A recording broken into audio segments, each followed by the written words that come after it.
میں تو امتی ہوں اے شاہ امم، کر دے میرے آقا اب نظر کرم، میں تو امتی ہوں۔ السلام علیکم ورحمۃ اللہ وبرکاتہ۔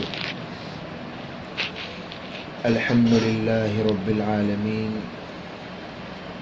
والصلاة والسلام علی محمد بن عبد اللہ الامین، وعلى آلہ واصحابہ اجمعین، اما بعد۔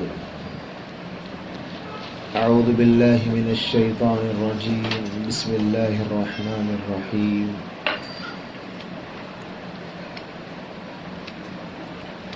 أَلَمْ نَشْرَحْ لَكَ صَدْرَكَ وَوَضَعْنَا عَنْكَ وِزْرَكَ الَّذِي أَنْقَضَ ظَهْرَكَ وَرَفَعْنَا لَكَ ذِكْرَكَ۔ صدق اللہ العظیم۔ محترم و مکرم، قابل صد احترام عزیز ماؤں اور بہنوں، اس دنیا میں اللہ تبارک و تعالیٰ کے بعد پوری انسانیت کو، بالخصوص پوری امت کو، اگر کوئی ہستی سب سے زیادہ چاہنے والی اور کوئی ہستی سب سے زیادہ پیار کرنے والی اور اگر کوئی ذات سب سے زیادہ بے چین و بے قرار رہنے والی ہے تو وہ محمد عربی صلی اللہ علیہ وسلم۔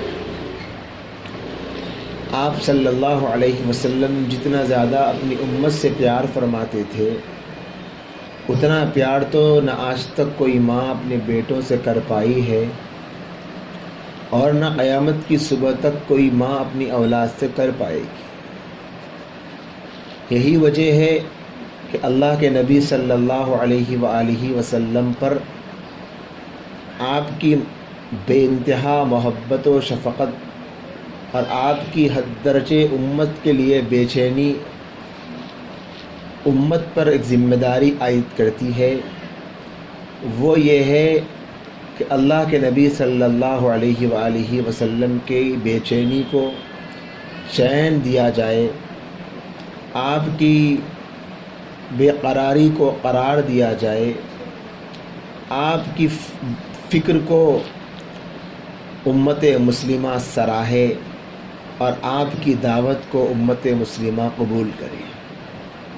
چنانچہ اللہ کے نبی صلی اللہ علیہ وآلہ وسلم کے امت پر جو احسان ہیں، ان احسانات کا نتیجہ جن لوگوں نے پہچانا تھا، جن لوگوں نے سمجھا تھا، اور جن لوگوں کو آپ علیہ السلام کی احسان کی قدر پیدا ہوئی تھی، ان کی زندگیاں خود گواہ تھی کہ یہ نبی علیہ السلام کے احسان کو پہچاننے والیاں ہیں۔ واقعات اور سچی زندگیاں بہت ہیں، لیکن یہاں میرے سامنے میری وہ بہنیں بیٹھی ہوئی ہے جو اللہ کے نبی صلی اللہ علیہ وسلم کی خصوصی نظر کرم رہی ہے۔ چنانچہ اللہ کے نبی علیہ السلام نے امت کی عورتوں پر کیسے احسان فرمائے، اور امت کی عورتوں نے نبی علیہ السلام کے لیے اپنے آپ کو کس قدر بے چین و بے قرار کیا، یہ ہم کو جاننا چاہیے۔ امت کے مردوں پر اللہ کے نبی کے بہت احسان ہیں، امت کے مردوں نے بھی بہت قربانیاں دی ہیں، لیکن امت کی عورتوں پر نبی علیہ السلام کا کتنا بڑا احسان ہے، شاید دنیا کی بہت زیادہ بہنیں اس بات کو نہیں جانتی۔ جس وقت اللہ کے نبی اس دنیا میں بھیجے گئے تھے، جو آج اور کل ہمارے پورے ہندوستان نہیں بلکہ پوری دنیا میں میلاد کے موقع پر خوشی کا ماحول نظر آ رہا ہے کہ نبی علیہ السلام کی پیدائش کا موقع ہے، میلاد النبی کا موقع ہے، ولادت رسول کا موقع ہے، ربیع الاول کا مہینہ ہے۔ اس قسم کی کئی طرح سے خوشیاں انسانوں کے دلوں میں، ان کی آنکھوں سے، ان کے چہروں سے، ان کے خوش ہونے کے انداز سے نظر آ رہی ہے، لیکن جب آج سے 1500 سال پہلے تقریباً جب نبی علیہ السلام پیدا ہوئے اور آپ اس دنیا میں بھیجے گئے اور آپ 40 برس تک بغیر نبی بنائے گئے مکے میں زندگی گزارے ہیں، آپ نے اپنی آنکھوں سے عورتوں کے ساتھ جن سلوکوں کو ہوتا ہوا دیکھا تھا، رونگٹے کھڑا کر دینے والا وہ تصور ہے۔ نبی علیہ السلام نے جو دیکھا، امت کی عورتوں کے ساتھ جو زیادتی، جو ظلم معاشرے میں ہوتا تھا کہ اگر کسی عورت کا شوہر مر جاتا تو ظلم کا حال یہ تھا کہ اسی کا بیٹا اپنے باپ کے مرنے کے بعد اپنی ماں سے نکاح کر لیتا تھا۔ کل تک جو اس کی ماں تھی، باپ کے مرنے کے بعد وہ اس کی بیوی بن جایا کرتی تھی، اور حال یہ تھا کہ جب عورت ناپاکی کے دن میں آ جاتی، ماہانہ ایام اس کو آ جاتے، تو اس کے ساتھ ایسا سلوک کیا جاتا جیسے کوئی گندی چیز ہو۔ جس برتن کو وہ چھو لیتی وہ برتن ناپاک سمجھا جاتا، جس کپڑے کو وہ چھو لیتی اسے ناپاک سمجھا جاتا، اور اس قدر ہولناک تصور معاشرے میں پیدا ہو چکا تھا کہ جس گھر میں بیٹی پیدا ہو جاتی تو باپ کا چہرہ چھڑ جاتا اور گھر کے لوگ ناراض ہو جاتے۔ اس قدر سنگ دل ہو چکے تھے کہ بچیوں کو زمین میں دفن کرنا ان کے لیے آسان ہو گیا تھا، اور انسانیت میں عورت ایک سب سے زیادہ گری ہوئی، سب سے زیادہ چیپ اور سب سے زیادہ گھٹیا شے بن چکی تھی۔ کوئی تصور میں نہیں لا سکتا کہ عورت اتنی ذلیل اس معاشرے میں سمجھی جا رہی تھی کہ ان عورتوں کے لیے کوئی مسیحا بن کر آ بھی سکتا ہے۔ لیکن قربان جائیں ہمارے ماں باپ اور فدا ہو جائیں ہماری نسلیں رحمت دو عالم صلی اللہ علیہ وسلم کی ذات بابرکت پر کہ آپ علیہ السلام نے جیسے ہی دور نبوت کا آغاز ہوا تو آپ نے عورتوں پر وہ انعام فرمایا کہ وہ عورت کل تک باپ کے مرنے پر جب بیٹا اس سے نکاح کر کے ماں کو ذلیل کرتا تھا، اللہ کے نبی نے فرمایا کہ اے میرے امتیوں، اے میرے صحابہ، یاد رکھنا جب کوئی عورت ماں بنتی ہے تو اسی عورت کے قدموں تلے جنت ہو جاتی ہے۔ الجنت تحت اقدام الامہات، عورت کے ماں کے قدموں کے نیچے جنت ہے۔ تو ماں کا وہ مقام اور وہ مرتبہ بتایا کہ قیامت تک آنے والے بیٹوں کے کلیجے تھر تھرانے لگ گئے کہ ہم کیسے اپنی ماں کے ساتھ نکاح کریں گے، ہم کیسے اپنی ماں کے ساتھ زیادتی کریں گے۔ اس ماں کے قدموں کے نیچے جو جنت ہے، وہی ماں جسے کل تک پیروں کی جوتی بنا کر رکھ رہے تھے، نبی علیہ السلام نے انہیں ایسا مقام دیا کہ اسی ماں کے قدموں میں اپنی جنت سمجھنے لگ گئے۔ اور جس بیٹی کو مار کر دل کو سکون اور چین ملتا تھا، اسی بیٹی کی پیدائش پر نبی علیہ السلام مدینے میں بیٹھے ہیں، حضرات صحابہ سے کہتے ہیں کہ دیکھو فلاں گھر میں نور کی برسات ہو رہی ہے، ذرا معلوم تو کرو کہ اس گھر میں کیا عمل ہو رہا ہے۔ دوسرے دن صحابہ نے آ کر عرض کیا کہ اللہ کے رسول، ہم نے دیکھا کہ اس گھر میں کل رات میں بیٹی پیدا ہوئی ہے۔ تو آپ علیہ السلام نے فرمایا بیٹی کے پیدا ہونے کی وجہ سے اللہ تبارک و تعالیٰ اس گھر میں رحمتوں کا نزول فرما رہے تھے۔ تو جس بیٹی کو لوگ مایوب سمجھتے تھے اسی بیٹی کو رحمت کا سبب قرار دیا، اور جس بیٹی کو مایوب سمجھتے تھے فرمایا جس کے گھر میں 3 بیٹیاں ہو اور وہ جوانی تک پہنچے، اس کا باپ ان کی عزت کی حفاظت کرے، انہیں علم سکھائے، انہیں ادب سکھائے اور پھر ان کا نکاح کر دے، تو کل قیامت کے دن میں اور وہ اس طرح جنت میں رہیں گے۔ اپنی شہادت کی انگلی اور اس کے سے ملی ہوئی انگلی کو دونوں کو ملا کر اشارہ فرمایا جیسے یہ 2 انگلیاں ملی ہوئی ہے، ایسے میں اور وہ کل جنت میں اکٹھا رہیں گے۔ ایک صحابی کھڑے ہوئے، پوچھا یا رسول اللہ اگر کسی کو 3 بیٹیاں نہ ہوں 2 بیٹیاں ہوں تو آپ کیا فرماتے ہیں؟ فرمایا اس کے لیے بھی یہی اعزاز ہے۔ ایک اور صحابی کھڑے ہوئے کہ اے اللہ کے رسول اگر کسی کو ایک ہی بیٹی ہو تو آپ کیا کہتے ہیں؟ فرمایا اس کے لیے بھی یہی اعزاز ہے۔ تو ان بیٹیوں کو جو ذلیل سے ذلیل سمجھی جا رہی تھی، اللہ کے نبی نے وہ اعزاز اور وہ مقام اور وہ دولت عطا فرمائی جن بیویوں کو گھرانوں میں ناپاک ہونے کی حالت میں ستایا جاتا، ظلم و ستم کیا جاتا، ان کو گھر سے باہر کر دیا جاتا، کچرے دان اور کوڑے دان کی طرح ان کو سمجھا جاتا، گھر کا ڈسٹ سمجھا جاتا تھا، اللہ کے نبی علیہ السلام نے آ کر امت کی ان بیویوں کو وہ مقام دیا کہ اے نوجوانوں یاد رکھو، اگر تم اپنی بیوی کے منہ میں لقمہ بھی ڈالتے ہو تب بھی تمہیں ثواب ملے گا۔ صحابہ نے کہا یا رسول اللہ ہم تو محنت کر کے کما کر آئیں گے اور بیوی کو کھلانے پر بھی اجر ملے گا۔ فرمایا ہاں اس پر بھی تم کو انعام ملے گا۔ تو اب تو شوہروں کی عید ہو گئی کہ ہم اپنی بیوی بچوں پر خرچ کریں گے تو ہمیں اس پر بھی ثواب ملنے والا ہے۔ اس طریقے سے میری بہنوں اللہ تبارک و تعالیٰ نے نبی علیہ السلام کو جو فرمایا وما ارسلناک الا رحمۃ للعالمین، کہ آج بڑے بڑے جلسوں میں بڑی بڑی گلیوں پر بڑے بڑے بینرز لگے ہیں وما ارسلناک الا رحمۃ للعالمین، لیکن آج پتہ ہی نہیں ہے کہ رحمۃ للعالمین کیا چیز ہے۔ نبی علیہ السلام کی رحمت عورتوں کے لیے کیسی تھی، اور جن عورتوں نے قدر کی نگاہوں سے دیکھا تو وہ اپنے محبوب کی ایسی دیوانی بن گئی، محبوب کی ایسی پروانی بن گئی، محبوب کی ایسی متوالی بن گئی، محبوب پر ایسے فریفتہ ہو گئی کہ نبی چاہیے، نبی کے سوا کچھ نہیں چاہیے، نبی کی محبت چاہیے، نبی کی محبت کے سوا کچھ نہیں چاہیے۔ اللہ نے قرآن میں جو فرمایا الم نشرح لک صدرک ووضعنا عنک وزرک الذی انقض ظہرک ورفعنا لک ذکرک، کہ اے میرے محبوب ہم نے آپ کے ذکر کو بلند سے بلند کر دیا۔ کیسا بلند کیا؟ پوری انسانیت میں آپ کی تعریف کو، آپ کے مقام کو، آپ کے مرتبے کو، آپ کی عظمت کو، آپ کی ہستی کو بیان فرما دیا، اور ذرہ ذرہ آپ کی بڑائی کا، آپ کے مقام و مرتبے کا گواہ۔ لیکن امت کے مردوں اور عورتوں نے انسانیت کو بتلایا کہ نبی سے محبت کیسی ہوتی ہے، نبی سے تعلق کیسا ہوتا ہے، نبی کا مقام کیسا ہوتا ہے۔ حال یہ تھا کہ ان صحابہ کی زندگیوں کو دیکھ کر اپنے تو اپنے پرائے بھی اس بات کے قائل ہو گئے کہ ہاں ہاں محبت ہو تو ایسی ہو۔ صلح حدیبیہ کے موقع پر کافروں کی طرف سے قاصد آتا ہے، نبی علیہ السلام کے پاس آ کر بات کرتا ہے، مکے کو جاتا ہے، جانے کے بعد اپنے ساتھیوں سے کہتا ہے کہ دیکھو ابو سفیان میں یہ کہنا چاہتا ہوں یہ جو محمد ہے صلح حدیبیہ کے موقع پر حدیبیہ کے میدان میں نے ان کو دیکھا ہے، اس محمد کی طرح میں نے کسی کو نہیں دیکھا۔ میں نے قیصر و کسریٰ کے بادشاہوں کو دیکھا ہے، ان کے تخت و تاج کو دیکھا ہے، ان کی رونقوں کو دیکھا ہے، ان کے چاہنے والوں کو دیکھا ہے، لیکن جیسی چاہت میں نے محمد کے غلاموں میں دیکھی ہے ویسی چاہت میں نے کسی کے نہیں دیکھی۔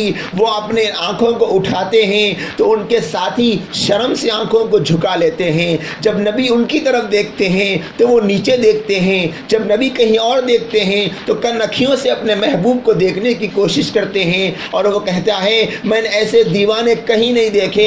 وہ وضو کرتے ہیں تو وضو کا پانی زمین پر گرنے نہیں دیتے، آپ کی کوہنیوں کے نیچے اپنے ہاتھوں کو لگا دیتے ہیں اور اسی سے اپنے جسم پر پانی کو مل لیتے ہیں۔ اگر کسی کو پانی نہیں ملتا تو جو صحابی ہاتھ میں پانی لیا تھا اس کے ہاتھ کو اپنا ہاتھ لگا کر اپنے جسم پر مل لیا کرتے ہیں۔ ایسی دیوانگی تو میں نے کہیں نہیں دیکھی، محمد کے غلاموں میں نے جیسی دیوانگی دیکھی ہے۔ اور کہنے لگے ابو سفیان یاد رکھنا محمد کی حکومت ملکوں پر نہیں بلکہ محمد کی حکومت تو دلوں پر ہو چکی ہے، اب کوئی محمد عربی کو نہیں روک سکتا۔ میری عزیز بہنوں یہ تو صحابہ کی مجموعی کیفیت تھی، مردوں کے واقعات تو ہزاروں ملیں گے، ابو بکر و عمر، عثمان و علی، طلحہ اور زبیر، اور صحابہ کی ایک بہت بڑی جماعت ہے جو نبی علیہ السلام کی دیوانی اور متوالی تھی۔ لیکن چلیں ذرا میں آپ کو امت کی ان بہنوں کا حال تو سناؤں کہ وہ کیسے اپنے محبوب کی دیوانی تھی، کیسے اپنے محبوب کی متوالی تھی۔ حضرت انس رضی اللہ تعالی عنہ کی والدہ ام سلیم رضی اللہ تعالی عنہ کے بارے میں آتا ہے کہ وہ اپنے گھر کے چھوٹے چھوٹے بچوں کو شیشیاں دے کر بھیج دیا کرتی تھی کہ جاؤ جب نبی رحمت سو رہے ہوں آپ کے جسم سے جو پسینہ نکلتا ہے اس پسینے کو ان شیشیوں میں بھر لینا۔ پوچھا کیوں؟ فرمایا کرتی تھی کہ جب کبھی مجھے خوشبو لگانے کا من کرتا ہے تو میں اپنے محبوب کا پسینہ لگا لیتی ہوں، اس لیے کہ میرے محبوب کا پسینہ بھی عطر اور خوشبو سے کئی گنا زیادہ معطر ہے۔ اس طرح پیار، اس طرح محبت نبی علیہ السلام سے امت کی عورتوں نے کیا. آپ کے مقام و مرتبے کو اللہ نے جو بلند فرمایا، آپ کی ہستی کو پورا قرآن اٹھا کر دیکھیے. اللہ نے ابراہیم علیہ السلام کو سے گفتگو فرمائی، یا ابراہیم کہا، یا آدم کہا، یا یحییٰ کہا، یا زکریا کہا، یا الیاس کہا، لیکن پورا قرآن کی 6666 آیتیں، قرآن کے 30 پارے اٹھا کر دیکھ لیں، 114 سورتیں اٹھا کر دیکھ لیں، کہیں پر بھی میرے رب نے اپنے محبوب کو یا محمد نہیں فرمایا. جہاں پر بھی کہنا ہو کہتے یا ایھا النبی، یا ایھا الرسول، اے میرے نبی، اے میرے رسول. جیسے کوئی ماں اپنے بچے کو پیار سے، لاڑ سے، محبت سے کیسے مختلف نام سے پکارتی ہے. کتنی مائیں اپنے بچوں کو آپ جانتی ہیں. اللہ نے آپ بہنوں کو ماں بھی بنایا ہے. کتنی بہنیں ہوگی جو یہاں بیٹھی ہوئی ہے. اللہ نے جنہیں ماں کی نعمت سے نوازا ہے وہ جانتی ہے کہ جب بیٹے پر پیار آتا ہے تو کبھی بیٹے کو لال کہہ لیتی ہے، کبھی بیٹے کو کچھ کہہ لیتی ہے، کبھی بیٹے کو چاند کہہ لیتی ہے، کبھی بیٹے کو ستارہ کہہ لیتی ہے، کبھی بیٹے کو تارا کہہ لیتی ہے. میرے اور آپ کے محبوب نبی صلی اللہ علیہ وآلہ وسلم کی یہ شان ہے.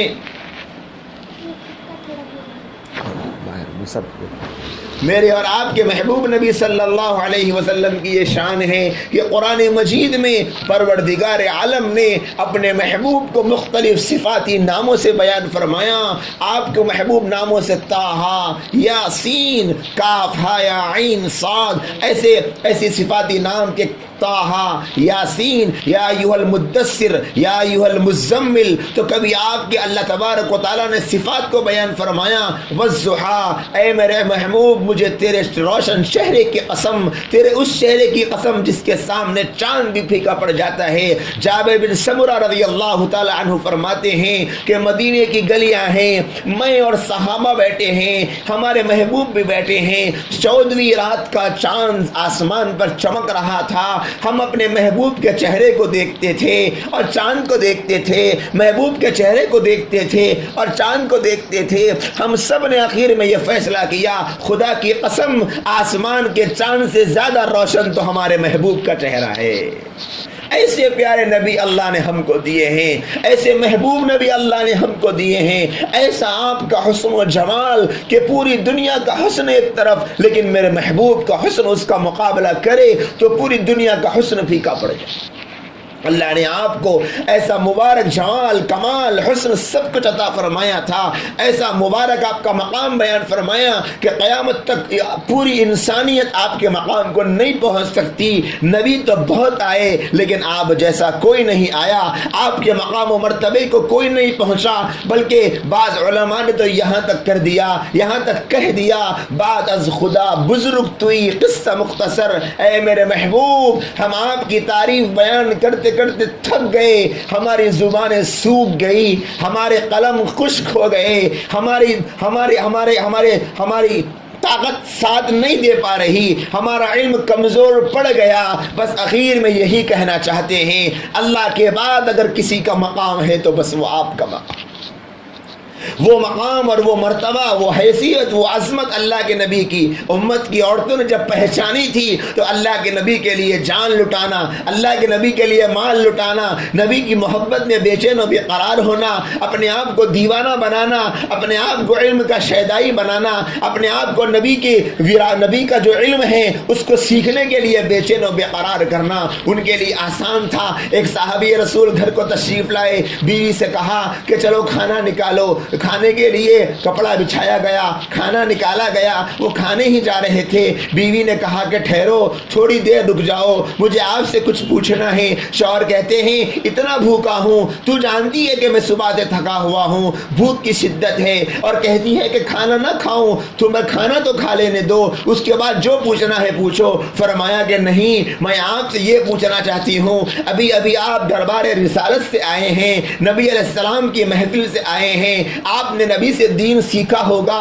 آپ نے نبی سے جو سیکھا مجھے سکھا دیجئے. کہنے لگے تھوڑا کھانا تو کھا لو بیگم, اس کے بعد تو میں سب سنا دوں گا. کہنے لگی کہ نہیں میرے سرتاج, آپ کچھ دیر سے کھانا کھا لیں گے تو کوئی فرق نہیں پڑے گا, لیکن اگر آپ کے کھانا کھانے تک میں مر جاؤں گی تو اللہ کے یہاں میں کیا جواب دوں گی کہ نبی کا جو علم تھا میں اس سے محروم رہ گئی تھی. یہ شوق اور یہ جذبہ امت کی عورتوں میں کب پیدا ہوا؟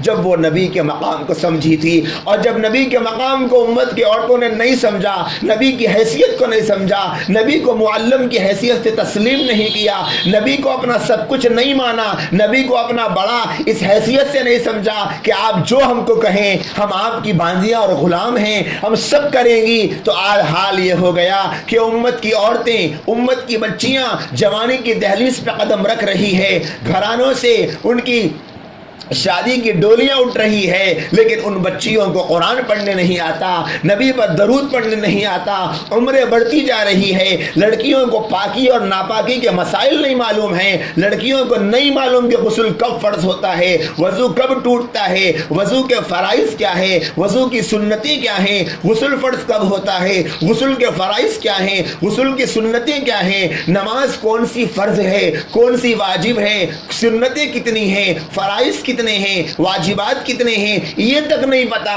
جب امت میں نبی کا مقام اور نبی کا مرتبہ اس حیثیت سے ختم ہو گیا تو پھر بس امت آج نبی کے علم سے محروم ہو گئی. زبانوں پر دعوے ہیں نبی کے مقام و مرتبے کے بلندی کے, لیکن نبی کی زندگی آج گھرانوں سے ختم ہوتی چلی.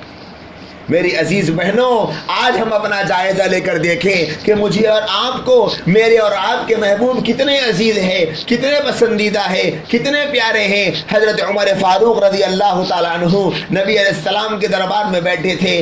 آپ نے پوچھا اے عمر میں تجھے کتنا محبوب ہوں, سنیے اچھا اللہ کے نبی نے کیا جواب دیا. حضرت عمر نے فرمایا یا رسول اللہ, آپ مجھے میرے گھر والوں سے, میری بیوی سے, میرے بچوں سے سوائے میری جان کے سب سے زیادہ عزیز ہے. یعنی میری جان مجھے سب سے زیادہ عزیز, اس کے بعد آپ مجھے عزیز ہے. بیوی اور بچوں سے بڑھ کر آپ کا مقام ہے, لیکن اپنی جان کو میں زیادہ عزیز سمجھتا ہوں. نبی نے فرمایا اے عمر لا یؤمن احدکم, جب تک تم میں سے کوئی مسلمان نہیں ہو سکتا جب تک کہ سب سے زیادہ عزیز میں نہ ہو جاؤں. فرمایا کہ تو تیری جان سے زیادہ مجھے عزیز سمجھ, اسی وقت کامل مومن ہوگا. حضرت عمر نے اسی وقت فرمایا یا رسول اللہ میں اپنی جان سے زیادہ آپ کو عزیز سمجھتا ہوں. تو کیا فرمایا اللہ کے نبی نے, الآن یا عمر, اے عمر اب تیرا ایمان مکمل.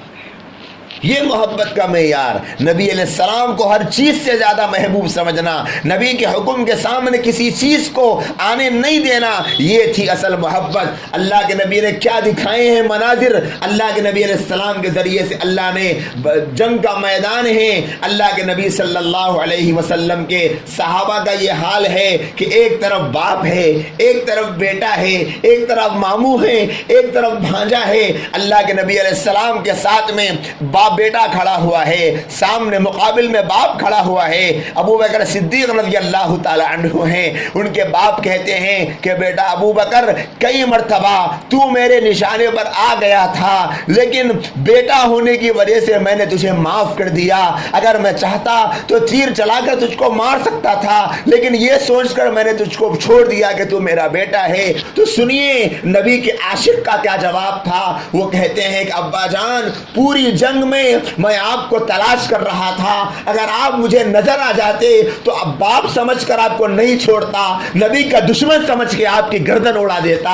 یہ جذبہ صحابہ کے دلوں میں نبی کی محبت سے تھا. احد کا میدان ہے, ایک خاتون مدینے کی گلیوں میں اطلاع پہنچی کہ اللہ کے نبی شہید کر دیے گئے. ساری خواتین گھروں سے نکل کر رونا شروع کر دی کہ ہائے یا رسول اللہ آپ چلے جائیں گے تو ہمارا کیا ہوگا. ایک خاتون نے کہا کہ جب تک میں اپنی آنکھوں سے اس منظر کو نہیں دیکھوں میں نہیں مانتی. سواری پر سوار ہوئی, چلنے لگی. چلتے چلتے ایک صحابی ملے, کہنے لگے کہاں جا رہی ہو. پوچھا کہ میرے نبی کا کیا حال ہے. فرمایا نہیں پتا, لیکن میں نے تیرے بیٹے کو لاشے کو دیکھا ہے کہ وہاں تیرے بیٹے کا لاشا پڑا ہوا ہے. اس صحابیہ نے کہا مجھے میرے بیٹے کی کوئی پرواہ نہیں, میرے نبی کا حال کیا ہے مجھے یہ بتاؤ. آگے بڑھے, ایک اور صحابی ملے, پوچھا کہ نبی کا کیا حال ہے؟ فرمایا کہ مجھے نہیں پتا, لیکن تیرے باپ کے لاشے کو میں نے وہاں پڑا ہوا دیکھا ہے. فرمایا مجھے میرے باپ کی کوئی پرواہ نہیں. آگے بڑھے, ایک اور صحابی ملے, پوچھا کہ نبی کا کیا حال ہے؟ فرمایا مجھے نہیں پتا, لیکن تیرے شوہر کا جنازہ وہاں پڑا ہے. فرمایا مجھے میرے شوہر کی کوئی پرواہ نہیں. 4 رشتے جو ہوتے ہیں ایک عورت کو, باپ کا, بیٹے کا, شوہر کا, بھائی کا, چاروں جنازوں کی خبریں سنی. اس کے باوجود بھی فرمایا کہ مجھے کوئی پرواہ نہیں. لیکن آگے بڑھے, ایک صحابی نے کہا کہ اللہ کے نبی صحیح سلامت ہے, تو میدان میں پہنچ کر اپنی آنکھوں سے دیکھا, قریب گئی اور آپ کے سامنے یہ کہا کہ یا رسول اللہ, آپ سے بڑھ کر مجھے کوئی محبوب نہیں ہے, آپ صحیح سلامت ہے, میرا بیٹا شہید ہو گیا, مجھے کوئی غم نہیں, باپ شہید ہو گیا, کوئی غم نہیں, بھائی شہید ہو گیا, کوئی غم نہیں, میرے 4 کے 4 رشتے دار شہید ہو گئے, مجھے کوئی غم نہیں, میں نے آپ کو صحیح سلامت دیکھ لیا, میری آنکھیں ٹھنڈی ہو. یہ محبت تھی میری بہنوں ہمارے صحابیات کو اپنے محبوب سے.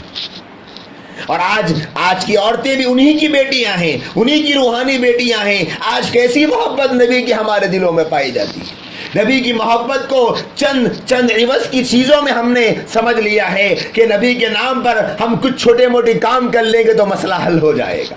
لیکن صحابیات کا حال کیا تھا, ان کی محبتوں کا حال کیا تھا, ان کا نبی سے تعلق کا حال کیا تھا, وہ کس قدر بے چین و بے قرار ہوتی کہ نبی علیہ السلام کی رحلت ہو گئی, پیر کے دن آپ کا انتقال ہوا, منگل کو آپ کی تدفین ہوئی, چہارشنبہ یا جمعرات 2 یا 3 دن گزرے ہیں. ایک صحابیہ آ کر کہتی ہے اماں جان عائشہ رضی اللہ تعالیٰ عنہا سے, اے اماں جان, میں اپنے محبوب کا روضہ دیکھنا چاہتی ہوں, دروازہ کھول دیجئے, مجھے محبوب کا روضہ دکھا دیجئے. تو اماں جان نے دروازہ کھولا. جیسے ہی وہ صحابیہ اندر داخل ہوئی, اماں جان کہتی ہے کہ روضہ رسول کو دیکھتے ہی چیخ ماری کہ ہائے اے میرے نبی, آپ کو ہم پوری زندگی اپنے آنکھوں سے بات کرتا ہوا دیکھتے تھے, آج آپ یہاں لیٹے ہوئے ہیں, میں آپ کو دیکھ کر تاب نہیں لا سکتی. ہچکی لی اور وہیں پر دم توڑ ڈالا. یہ جذبہ تھا اللہ کے نبی سے, ایسی محبت تھی کہ تھوڑی سی جدائی برداشت نہیں ہوتی. نبی کے فرمان کی تھوڑی سی مخالفت, ادنا سی مخالفت, بلکہ مخالفت کی مشابہت بھی برداشت نہیں ہوتی تھی. اللہ کے نبی نے اعلان فرمایا کہ اے میرے صحابہ, چلو جنگ میں اللہ کے راستے میں مقابلے کے لیے. سارے گھرانوں میں تیاریاں ہو رہی ہے. ایک خاتون, چھوٹا سا بچہ اس کے گھر میں تھا, وہ بڑی پریشان, اس کی آنکھوں سے آنسو بہ رہے, زار و قطار رو رہی ہے اور بڑی دکھی ہے. کافی دیر ہوئی, آنسو پوچھتی چلی جا رہی تھی. بہت دیر کے بعد اپنے گود میں بچے کو لے کر نکلتی ہے اور نبی علیہ السلام کے دربار میں پہنچتی ہے. یا رسول اللہ, آپ نے اعلان کیا ہے جہاد میں چلنے کے لیے. فرمایا ہاں, میں چاہتی ہوں کہ میرے اس بچے کو جہاد میں لے کر جاؤ. نبی نے فرمایا یہ 6 مہینے سال بھر کا بچہ کیسے جہاد کرے گا؟ فرمایا نہیں یا رسول اللہ, میں چاہتی ہوں کہ آپ میرے اس بچے کو جہاد میں لے کر جائیں. نبی نے سمجھایا, اے میری صحابیہ, اے اللہ کی بندی, میں اس بچے کا کیا استعمال کریں گے, اس بچے کو کم کیسے جنگ میں لے جائیں, ابھی تو یہ معصوم ہے, یہ مکلف بھی نہیں ہے. فرمایا اے میرے اللہ کے رسول, اے میرے پیارے نبی, میرے شوہر اس سے پہلے کسی جنگ میں شہید ہو گئے.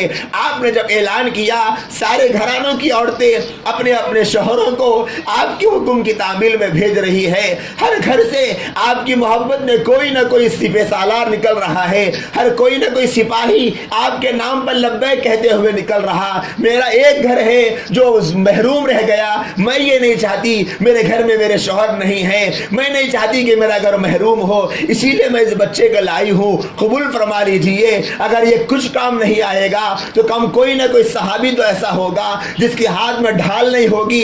دشمن کا جب مقابلہ ہو, جب دشمن تیر مارے تو روکنے کے لیے اس کے ہاتھ میں تھالا نہیں ہوگا. میں یہ چاہتی ہوں میرا یہ بچہ اس صحابی کے ہاتھ میں دے دیجئے, جب دشمن پہ کوئی وار آئے گا تو میرے بچے کو سہارا بنا کر اس تیر اور تلوار کو روک لے گا. کاش میرا بچہ اللہ کے نام پہ اس طرح قربان ہو جائے, میرے دل کی حسرت پوری ہو جائے گی. میری عزیز بہنوں, یہ جذبے امت کی عورتوں میں, امت کی ماؤں میں کہ معصوم بچوں کو اللہ کے نام پہ قربان کرنا, اللہ کے نبی کے نام پہ قربان کرنا, اللہ کے نبی کی خوشی کے لیے قربان کرنا, یہ مثال ہمیں صحابیات کے دور سے ملتی ہے، اور آج کیا حال ہمارے گھرانوں کا، ہمارے معاشرے کا، ہماری سوسائٹی کا، پورے سال میں نبی بس ایک دن کے لیے رہ گئے، 12 ربیع الاول آ جائے تو نبی یاد آ جاتے ہیں، نہ شادی میں نبی یاد آتے ہیں، نہ ولیمے میں نبی یاد آتے ہیں، نہ رسم میں نبی یاد آتے ہیں، نہ سانچک میں نبی یاد آتے ہیں، نہ منجو میں نبی یاد آتے ہیں، نہ جمعگی کے موقع میں نبی یاد آتے ہیں۔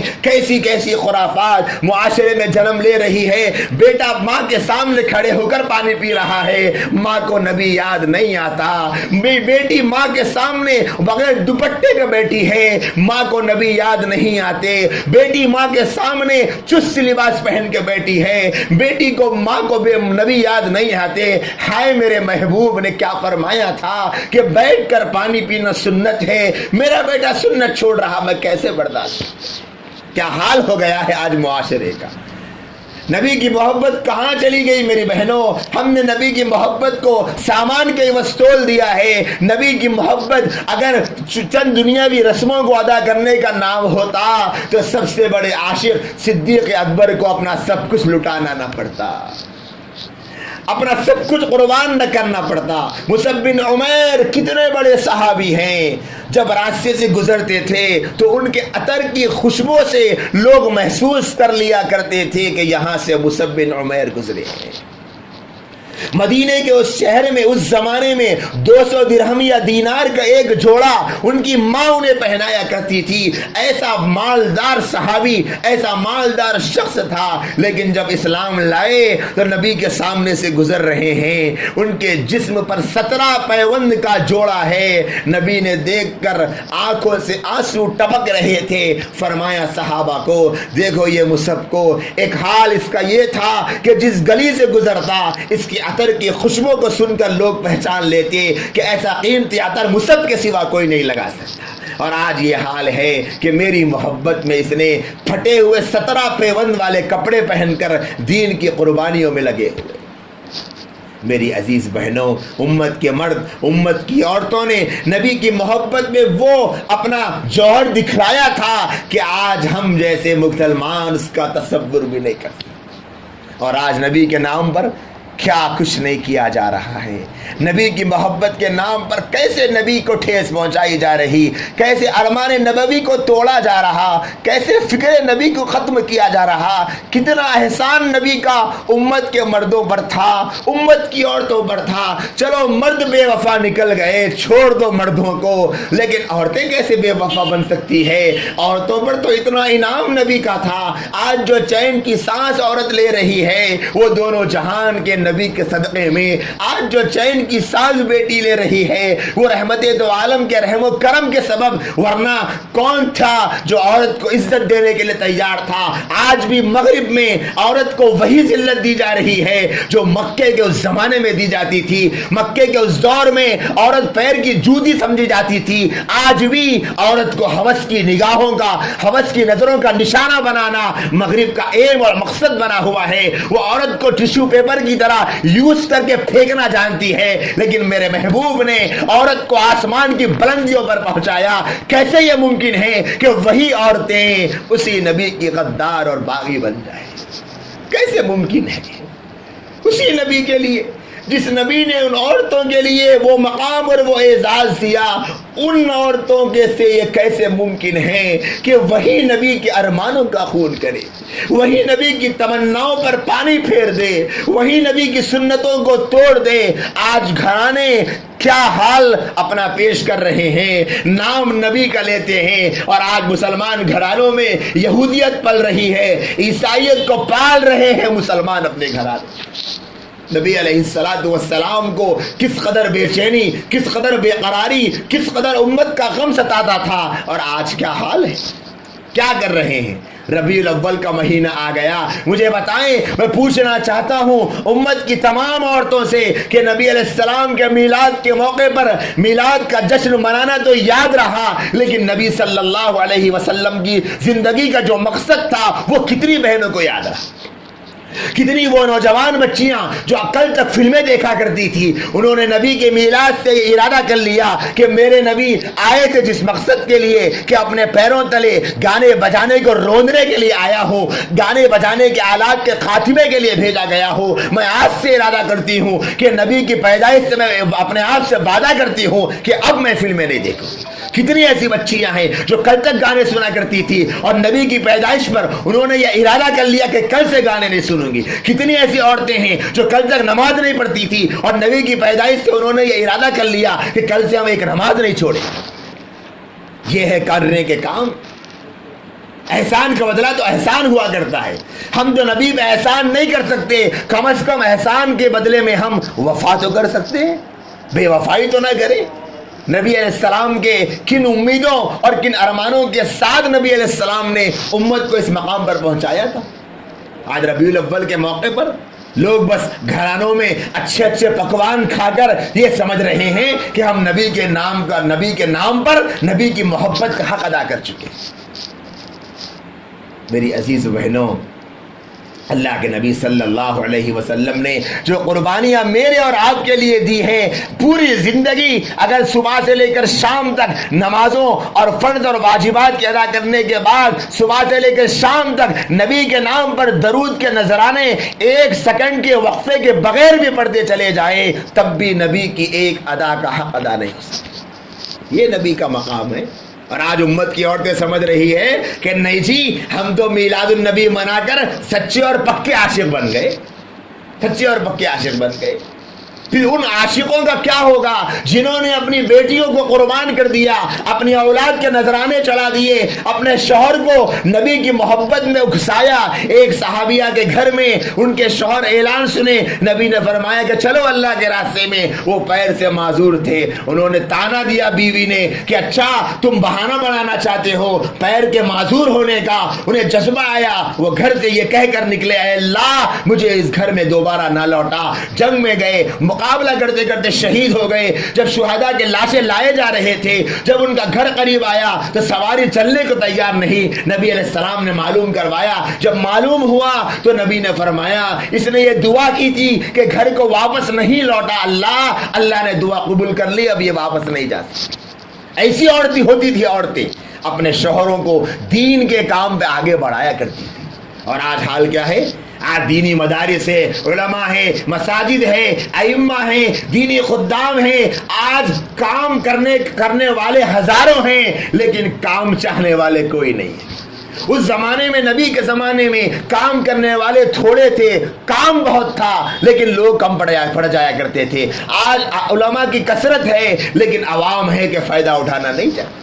کتنی بچیاں عالمہ بن کر، مفتیہ بن کر علاقوں میں آ رہی ہے، اللہ کا انعام ہے، لیکن مجال ہے کسی کی کہ ان سے ہم علم سیکھیں، ان سے معلومات کریں، ان سے اپنا تعلق کو قائم رکھیں، ان سے مسائل پوچھیں۔ ان عالمات بچیوں کا، علماء کا نمبر لے کر ان کا وقت اپنے پاس نمبر پوچھ لیں، کس وقت میں آپ کو فون کر سکتے ہیں، ہم آپ سے مسئلہ پوچھنا چاہتے ہیں۔ جو مسئلہ گھر میں آ جائے پیش ہو جائے، علماء سے ربط کریں، عالمہ بچیوں سے، عالمہ لڑکیوں سے، یا پھر اگر کسی کے شوہر عالم ہو تو ان کی بیویوں سے ربط رکھے کہ اپنے شوہر سے پوچھ کے اب یہ مسئلہ ہم کو بتائیں۔ میری عزیز بہنوں، علم جو ہوتا ہے وہ اندھیرے میں اجالے کا کام کرتا ہے۔ اور آج جو میلاد کی ہوائیں ہم پورے ملک میں دیکھ رہے ہیں، ہم یہ نہ سمجھیں کہ یہ عشق رسول میں ہو رہا ہے، یہ عشق رسول کے اظہار کا غلط طریقہ ہو چکا ہے۔ عشق رسول ہے، واقعتاً ان نوجوانوں کو سو سلام ہیں جو نبی کی محبت میں اپنے آپ کو بے چین کیے ہوئے، لیکن اظہار محبت کا وہ طریقہ نہیں ہے جو طریقہ ہونا چاہیے، وہ طریقہ نہیں۔ جو طریقہ اظہار محبت کا نبی سے ابو بکر نے اپنایا تھا، جو طریقہ عمر اور عثمان نے اپنایا تھا، جو علی اور حیدر اور زبیر اور سعد و سعید اور عبد الرحمن ابن عوف نے اپنایا تھا رضوان اللہ تعالیٰ علیہ، وہ طریقہ نہیں اپنایا۔ میری عزیز بہنوں، وہ نبی علیہ السلام نے جو قربانیاں میرے اور آپ کے لیے دی ہے، ہم سب کو چاہیے، خاص طور پر عورتوں کو چاہیے کہ نبی کے ایک ایک احسان کو یاد رکھیں، گھرانوں میں نبی کی سنتوں کو زندہ کریں، نبی کی تعلیم کو زندہ کریں۔ آپ کے لیے ماشاءاللہ یہاں پر یہ قریبی مدرسہ ہے، اور بھی مدارس ہے، یہ مدرسہ بہت پرانا قدیم مدرسہ ہے، اللہ کا انعام ہے یہ مدرسہ، ورنہ آپ کو کتنے ایسے علاقے میں بھی بتا سکتا ہوں، آپ خود بھی جانتی ہوں گی جہاں پر وہاں کی عوام علماء کے نہ ہونے کی وجہ سے کفر کے دلدلوں میں گر چکی ہے، لیکن یہاں پر علماء کا ایک بہت بڑا ایک ایسا جھنڈ ہے جو آپ کی رہبری کے لیے تیار ہے۔ میں گزارش کرنا چاہتا ہوں میری بہنوں سے کہ ان ایسے مدارس سے، ایسے علماء سے، یہاں کی عالمہ باجیوں سے اپنے روابط کو مضبوط کیجئے، اپنی بیٹیوں کو اس علم کو سکھائیے، اسکول بھی پڑھائیے، دینی علم بھی سکھائیے، دینی علم بھی سکھائیے، انگریزی تعلیم بھی سکھائیے، دونوں بتلائیے، ایک نہ بتائیں۔ انگریزی ہی پڑھا دے اور بچی کیا بن گئی؟ بے دین بن گئی، بے دین ہو گئی بچی۔ اور آج ہم کتنے قصے سن رہے ہیں کہ شادیاں کم ہو رہی ہے، طلاق زیادہ ہو رہی ہے۔ کیوں؟ اس لیے کہ علماء کی رہبری نہیں ہے، علماء کی رہنمائی نہیں ہے، دین کا صحیح علم نہیں ہے۔ اس میلاد النبی کے موقع پر، ربیع الاول کے مہینے کی مناسبت سے، نبی علیہ السلام کی پیدائش کے موقع پر بدلاؤ یہ آنا چاہیے کہ جیسے مکے کے ان سنگلاخ وادیوں میں نبی کی پیدائش پر عورت پر ہونے والا جو ظلم و ستم تھا، اس کا جو بت قدا تھا، اس کا جو طلسم تھا وہ ٹوٹا تھا، ایسے ہی نبی کی اس پیدائش پر معاشرے میں گمراہی کا جو طلسم ہے وہ ٹوٹنا چاہیے۔ تو فائدہ ہے ولادت رسول کے آنے کا، ورنہ ایک رسم کے سوا کچھ نہیں ہے۔ نبی علیہ السلام نے خود فرمایا تھا، اے میری امت، میرے اس دنیا سے جانے کے بعد میری قبر کے ساتھ اور میرے ساتھ وہ برتاؤ نہ کرنا جو عیسیٰ علیہ السلام کے حواریوں نے ان کے ساتھ کیا کہ عیسیٰ علیہ السلام کو خدا کا بیٹا بنا ڈالا۔ نبی علیہ السلام یہ نہ کرنا، بلکہ اللہ کے نبی علیہ السلام کا کی محبت کا حق یہ ہے کہ آپ کا احترام، آپ کا ادب، آپ کی عظمت، آپ کی حیثیت مسلم ہو، اور کس نوعیت سے؟ صرف زبانی دعووں سے نہیں۔ آج لوگ کیا کہہ رہے ہیں؟ ارے بھائی عمل کی ضرورت نہیں ہے، دعوے عشق تو کافی ہے۔ اللہ والوں نے ٹھیک کہا تھا، خاص طور پہ بالخصوص حضرت مولانا صدیق صاحب بانوی رحمۃ اللہ علیہ نے، عشق نبی کا دعویٰ تو آسان بہت ہے اے ثاقب، فرمان نبی پر عامل ہونا سب کے بس کی۔ نبی کے دعوے کرنے والے ہزاروں نہیں لاکھوں کی جھڑ میں ملیں گے، لیکن نبی کے ارمانوں پر رونے والے، نبی کی فکروں پر تڑپنے والے، نبی کی بے چینیوں پر سسکیاں لینے والے، نبی کی آہوں میں آہیں ملانے والے، نبی کے درد دل کو سمجھنے والے کتنے ہیں؟ وہ نبی جس نے عرفات کے میدان میں علماء کے اختلاف کے ساتھ 5 سے 6 گھنٹے اس امت کے لیے دعائیں مانگی ہے، امت کے لیے اپنے آپ کو بے چین و بے قرار کیا ہے، اور مغرب کا موقع آیا تو صحابہ سے فرمایا، اے میرے صحابہ، جبرائیل آئے تھے اور کہنے لگے، یا رسول اللہ، آپ نے اتنا لمبا وقت اپنی امت کے لیے ہی مانگا، نہ اپنے سسکتے نواسوں کے لیے مانگا، نہ بلکتی بیٹیوں کے لیے مانگا، نہ گھر کے بوجھے ہوئے چولہوں کے لیے مانگا، اور نہ اپنی بیویوں کے لیے مانگا، اگر مانگا تو بس امت کے لیے مانگا۔ اللہ فرماتے ہیں کہ اپنی امت کے ساتھ ساتھ کچھ اپنے لیے بھی مانگ لیجئے۔ تو نبی نے فرمایا، اے جبرائیل، اگر میرا رب مجھے اور موقع دے گا تو میں اس وقت کو بھی اپنی امت کے لیے مانگوں گا، اس لیے کہ میری امت مجھے سب سے زیادہ عزیز ہے۔ مجھے اور آپ کو آج اس بات کا جائزہ لینا ہے، ہم کو سب سے زیادہ عزیز کون ہے؟ ہمارا کاروبار ہے، ہمارا گھر ہے، ہمارے فیشن ہے، ہمارا شوق ہے، ہمارا کپڑا ہے، کھانا پینا ہے، دعوتوں میں شرکت ہے، فیشن کرنا ہے، تیار ہونا ہے، شوہر کو باوجود تنگ ہونے کے ستا کر اس کے مہنگے خرچے کروانا ہے، یا پھر نبی کی محبت سب سے زیادہ محبوب ہے؟ ہم اور آپ، میرا اور آپ کا جائزہ لینا ہم سب پر ضروری ہے۔ اللہ پاک سے دعا ہے، اللہ مجھے، آپ کو، پوری امت مسلمہ کو نبی صلی اللہ علیہ وسلم کی سچی محبت عطا فرمائے، سچی اطاعت عطا فرمائے، ربیع الاول کے اس مہینے سے ایک پیغام لے کر جانے کی توفیق عطا فرمائے، اور اس مہینے سے ایک میسج ہم کو لینے کی توفیق عطا فرمائے، اور وہ میسج یہ ہے کہ نبی صلی اللہ علیہ وسلم کی سنتوں کو اپنے گھروں میں زندہ کرے، نبی کے دین کو زندہ کرے، نبی کی فکر کو زندہ کرے، نبی کی طلب کو زندہ کرے، نبی کی بے چینی کو سمجھے، نبی کے درد کو سمجھے، اور بچوں میں، بڑوں میں، مردوں میں، عورتوں میں، بوڑھوں میں، سب میں نبی کی محبت کو ایسے پیدا کرے جیسے نبی سے محبت کرنے کا حق ہے۔ اللہ ہم تمام کے یہاں بیٹھنے کو بے پناہ قبول فرمائے، اللہ ہم تمام کی حاضری کو بے پناہ قبول فرمائے، اس مدرسے کو بے پناہ قبول فرمائے، آنے والی بہنوں کو بے پناہ قبول فرمائے، مدرسے کی ضروریات کو غیب سے پورا فرمائے، اور مدرسے کے تعلیم کے نظام کو مستحکم فرمائے، اور مدرسے کا خیال کرنے والوں کو قبول فرمائے، اور قیامت تک ان کی نسلوں میں اس مدرسے کے کام کو چلائے۔ وآخر دعوانا ان الحمدللہ۔